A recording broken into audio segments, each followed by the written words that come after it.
It's still the Bumper Breakfast Show on MITV. Welcome to this segment. We're going to be discussing depression, especially in youth. We have a guest in the studio, but we also have somebody we've been waiting for, somebody we've been expecting to come into the studio.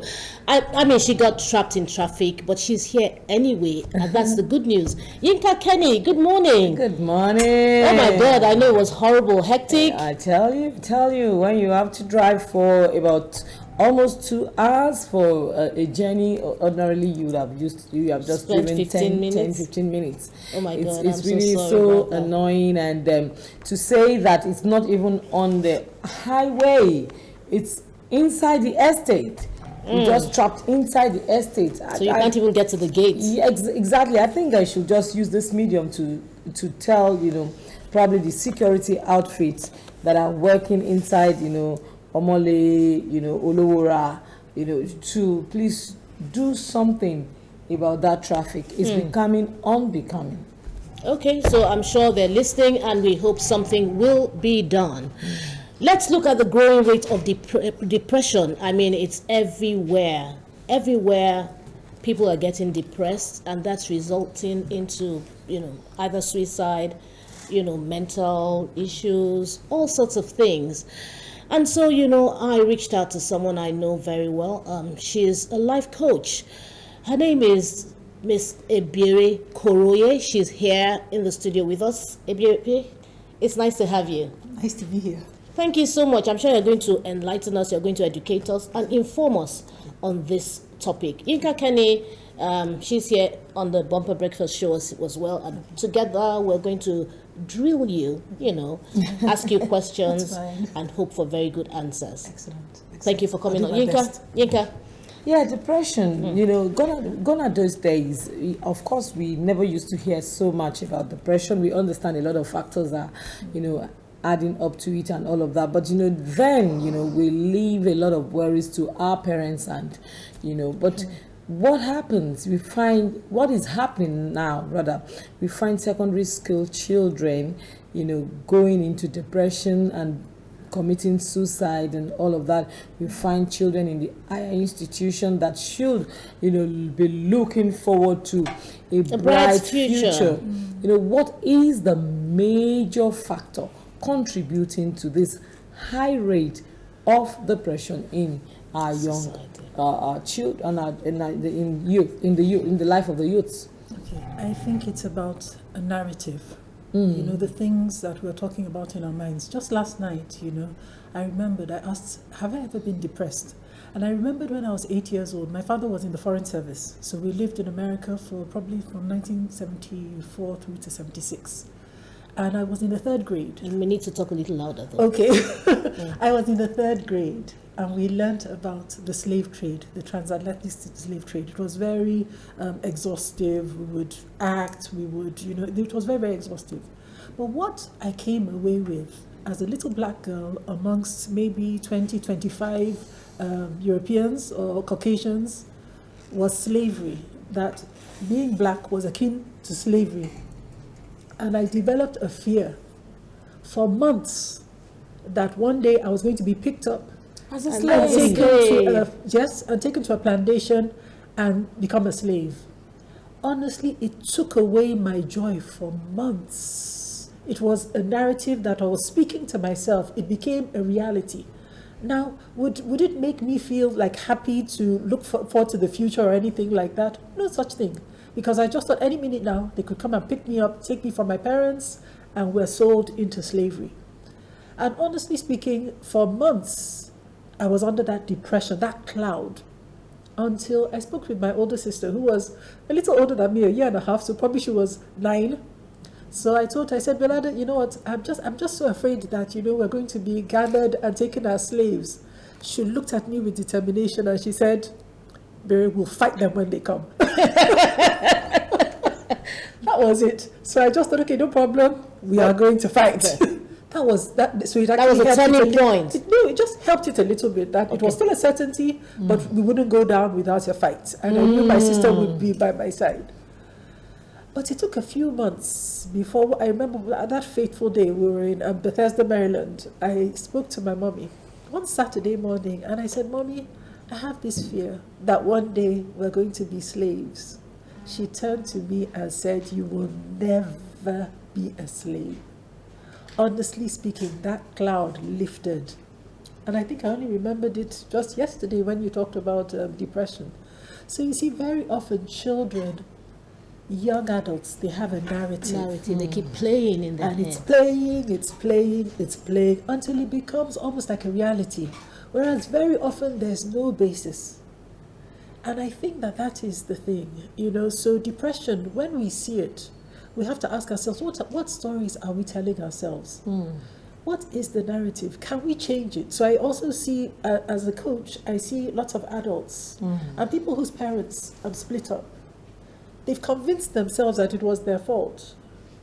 As the parents or the children. The children, that it was because I did this that daddy left or mommy left. And it's as if, no, you're an adult now. Think about it. You are an adult now. But they've locked themselves into a narrative. And I see that is what happens and causes us to, you fail an exam. It's okay. It's okay. That's terrible. I thought it was on silent. It's actually okay to fail an exam. It's just part of life. It's just one little thing in a step to life. Talking about failure, talking about failure of exams. So are you saying that even parents and, parents most especially, they have a role to play? Absolutely. Because talking about this exams issue, my daughter, she's in the sciences and she's doing very well in all her sciences. She just got into sciences. She's in senior secondary school. Good. One. But I realized that she has a challenge with physics. Okay. Way back, I was very excellent with physics, but I had challenge with chemistry. But I realized that she's excellent with chemistry, but she has a challenge with physics. So, our first CA test, she did woefully bad. I was like, So this time around, she didn't really do well, but it was an improvement on, So when she came yesterday, blah, blah, blah, blah, blah, blah, blah. I'm sorry, Mommy. I'm really sorry, but I will do better. This was my grade, blah, blah, blah. So I'm like, but you are better than this. You can do it. Just one more time. But I wasn't too. So this morning when I dropped her off art school, she had even crossed to the other side. I had to, and I still stayed there. I pressed the on.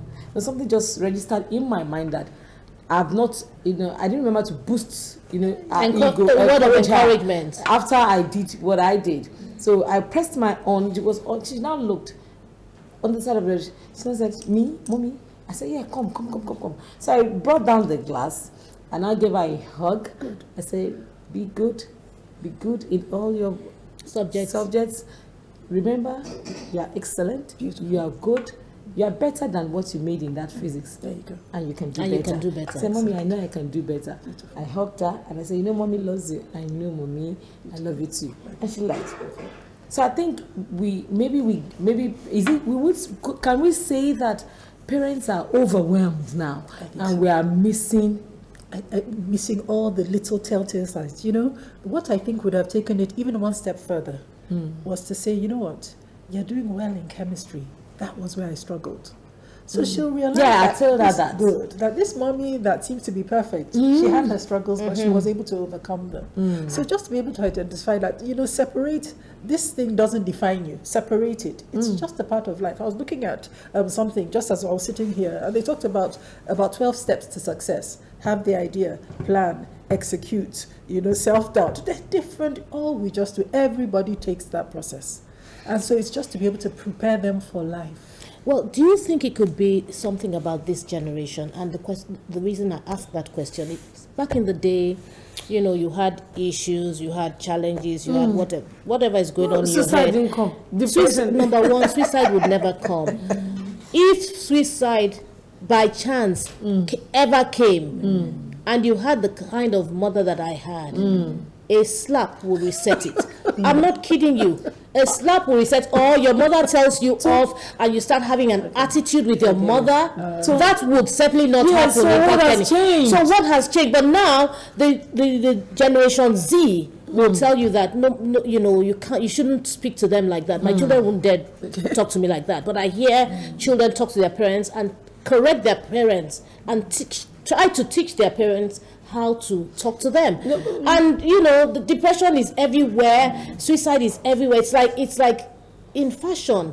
What's going on? I don't understand it. What changed? What's Do they need something? like I haven't even asked the question. The question is, I mean, if that was happening at that time and we still survived it, we're still here. What has happened? I mean, what happened? What happens? How are they wired? What's their thinking process like? Okay. Do you understand? Okay. You wanted to add? Yes. Just to add to somebody gave a narrative I read some time ago on social media and said when he was younger there were 3 friends and they were like they wanted to play a trick on their parents and all of that and maybe he didn't work for one, he didn't. But the long and short of what is that he now said to his parent that he was going to take battery water and kill himself, and the mother said, okay, you want to die? Good. Please, somebody should bring that battery water. Show you what death is. What you want. Quickly come and die. And all of that, and that sort of resets his brain, and so just like Tom But said. if you did that now to the youth these days, they would kill themselves faster. Okay, do you know why? There's this thing. My phone went off. There's so much access to information. We lived our lives, maybe the people that we knew were on the same streets or something like that. We were ignorant of a lot of things. We were ignorant about, but now we see so many options. They have them right in their phones. So they're judging themselves not just by what they're seeing and their immediate environment, but worldwide. So you can't expect, if there's so much information, it won't be processed differently. And that's why, I know quite a lot of my friends, they go onto all these Instagram and all that. All they're just trying to do is scope their children's their pages. Yeah, so you don't, maybe you choose one that, is not known. But the truth of the matter is that we have to improve our levels of information as parents. We have to know what's happening. Yes. We can't be in our own little world thinking that in our day, no. And we have to, understand this generation. That's right. And learn to communicate with them. There you go. In such a way that, we are allaying their fears, just as your mother did back in the day. That was it. I mean, we are allaying their fears, we're encouraging them, That's right. and we're loving them. That's right. We're letting them know that we're always there for them. So even when they go out into the world and they're faced with challenges, they have someone to come back to. They have people who love them and they can come back to them. I think parents need to get on that. Even to ask them questions. I'm amazed at how, unaware parents are of but what some is happening. children are just locked up in there. You want to penetrate, you cannot penetrate. You want to ask questions, they will give you monosyllable. You want to be their friend. They are just there in their world. What do you do? But guess what? They know you care. Even the fact that you're asking, it's love. It shows care. It shows care. So that maybe one critical mass will happen, and they'll think, I can tell her, because you're consistent. You're consistent in developing that relationship. But perhaps, don't you think that in trying to break into their world, one needs to understand how to? Absolutely. Because if you just keep going... So tell us the how. How do you, even if you're amongst your children's circle, you'll be able to identify who they are. They say, show me somebody by your friends, and I show you who you are. Get access, not just your children, but their friends. Their friends. Make them part of your own world. No, talking about their friends now. Some of them, my son. Let me ask her this. Okay. Like my son, when he was younger, probably in secondary school, by force, by gree, I knew, in fact, there was a particular friend of his that I had to go visit, the parents. Let me just know, because I saw that he was really into that family and all of that. But since he got into higher institution, oh my God.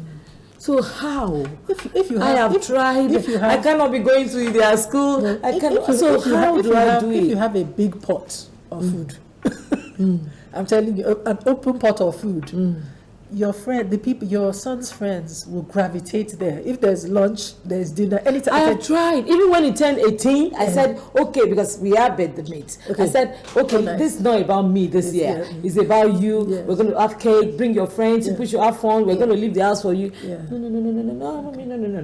Don't worry. And he went to do that birthday Somewhere. in the school. Okay, which is Monday. nice. So what do you? Which is nice. The whole essence is that keep the communication going. Keep the communication going. How many of us told our mothers, oh, so our deep truths? We didn't know. But Because I really want to know about the friends thing. Gap. No, as much as possible. I was talking to somebody, he's in his 40s now, but he was going out with somebody when he was in university. He's a doctor. And he said that his fiancée, his girlfriend's friend was very open. She was from a very loving family. And you see, his own parents were together, but they had a very difficult marriage. But what happened was that they would always go to this family. And even many times, he didn't even, the girlfriend didn't even have to be there. He could comfortably go to that house and just be happy, because he was looking at this couple and saying, these people are friends, they're adults, they're like brother and sister, what is happening? He was able to model the things because he saw it. And that's the truth. If we just keep extending an olive branch, just keep on at it. At some point, it's just going to give.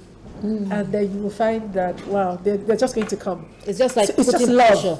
It's just putting love. pressure. Love. Yes, all the time on. So are you saying that parents should? It doesn't matter even if you feel that your efforts are not. That's fine. Yes. You're an adult. You can If take they're not it. opening up. My goodness, you can take it. Yeah, just keep on. She's Just saying keep just on. keep on. The love at some point. It will do the trick. Yes. So now let me take you on. Let me ask you about this now. There are some that some parents or some friends and associates somehow have missed it. Yes. And those children are a lot of the youths are beginning to wallow in some sort of depression. They've fallen by so the what wayside, can yeah. we do in that case? So the first thing is to talk.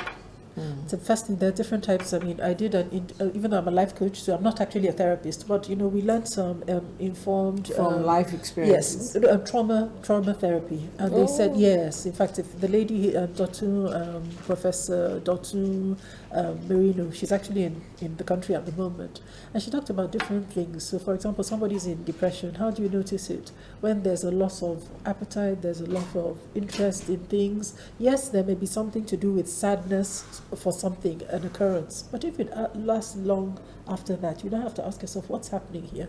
And so, as much as possible, if the talk therapy, it helps to actually at least to get it off your chest. What if the other person doesn't want to talk? Good. There are other things that you can do. There are different parts of the brain, right? And so the person is thinking. The one that regulates your thinking is different from the one that regulates your emotions. The one that regulates your emotions is different from the one that is your physical aspect. Your movement. Good. So, for example, even engaging that child in some type of a sport, it activates, it moves from the emotional side into the physical. Even a business, just something physical or something intellectual, like, a new skill, it can actually help to reactivate some parts of the brain so that all the energy that is going towards the emotional, the downness, can be channeled into something else. But the truth of the matter is that there are many things that you find out not really by asking questions, but by picking things up. Yes. If, even when I see somebody, I know the energy, whether they're receiving me or they're not. It's just that. So you cannot just ask, hey, what's going on? And that's why it's important, not just for parents, but everybody around, community, to ask what is going on, particularly if something has changed. What is going on? What has caused that change? There you go. You understand? And I think it also takes a lot of patience. I mean, correct me if I'm wrong. Absolutely. It takes a lot of patience, because sometimes you're asking questions, like she said, you don't know, but she's a life coach, so she has some experience, and you're doing it in one way, and you don't realize that you can try another way to be able to succeed. So you have to be patient to find out what exactly it is that you're not doing right, to be able to gravitate towards the very thing that you need to break in to that person's life. So we've all had these experiences, even as parents, you know. It's not been easy. One child to the other differs. Yeah. So you can't, you know, they all come differently, and you have to be able to, you have to be able to study and understand each one of them, so that you're able to deal with them, you know, accordingly. And if you can do that, then you've succeeded. It's not easy.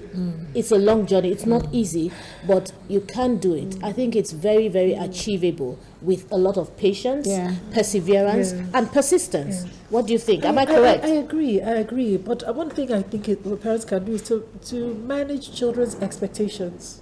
Because there's always a difference between reality and expectation. So if you can try and narrow it a bit, such that, you know, you expect. I have an example. I had my best friend in university. She had her first daughter. She got married, had her first daughter. She really wanted the second child to be a boy. And lo and behold, it was a girl. And that sent her into a depression. Really? I am telling you. She told me that, you know, because by this time we weren't as close and all that, but she told me that she would be here, and a long distance away she would be hearing voices. I said, how could that happen? She said she got into a space, and honestly that it affected her so deeply. She's not with us anymore. Oh my. Even though she did have a son afterwards.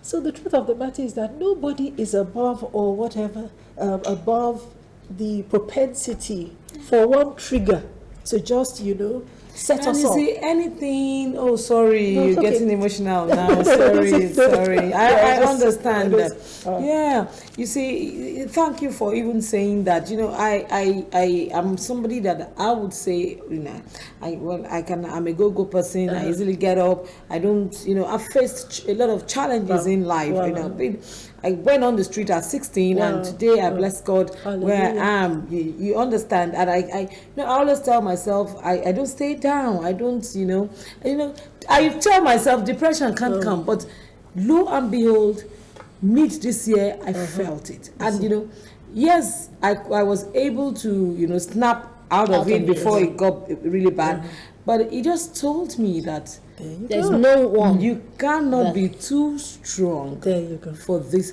No, I couldn't. You know, it gave me another side to it, that even the strongest person Can be depressed. Can be depressed. But your ability to be able to get out of it, to realize to realize that you're getting into it. Yes. You can't get out of it if you don't realize it. So of course, so to get out of it, you must Reach out for as long as you identify, as long as you are able to identify that you're depressed, then it is important to reach out for help. You know, for help. Maybe you just give us your final words on this, and then we can round up. Well, the truth of the been matter an is that interesting the world, the way we see it, there's nothing new under the sun. I noticed that with young people, there's this sense of hopelessness, which I didn't know in our own youth, maybe about Nigeria. And I think, but it's the same Nigeria. Because there's this fear, and that's why all this Jakba and things like that, there's this fear that nothing good will come from this place. But I assure you, Nigeria, there's nothing new under the sun. I was remembering when we were little, when I was about 10 years old and all that, there's what they call Bomo Bomo. That's true. Kidnappers, yes. That's They true. used to lock the gates because, in fact, even when my friend did her 40th birthday, she said she was so grateful because she left the village to stay with some people in town. Mama almost carried her. She was 10 years old. So she was thanking God that they didn't use her to do ritual. So there are seasons. So it's not new. It just comes in different dimensions. There you go. You know, yeah. So just show up as youth. Show up. Show up for yourself. Show up. You see, because you have so much to offer. I was listening to somebody. They said, youth are the gold fund. Gold fund. It's like you are a deposit. You are gold. Exactly. So never think that because, you know, something is happening temporarily, this too Shall pass. Thank you so much. That's a very That's good note to call fantastic. this segment a wrap. Yes. Thank you so much. Thank you so much, Ebere, for coming on the program. I think in the very short time that you've been on, we've learned so much. Thank you. Excellent. Thank you We so really much. appreciate it. And we hope that sometime soon you'll be here again. By God's grace. By God's Thank you grace. so Thank much you for so giving me much. the opportunity. Well, that's it on this segment. We'll be taking a break and we'll be right back. Stay tuned.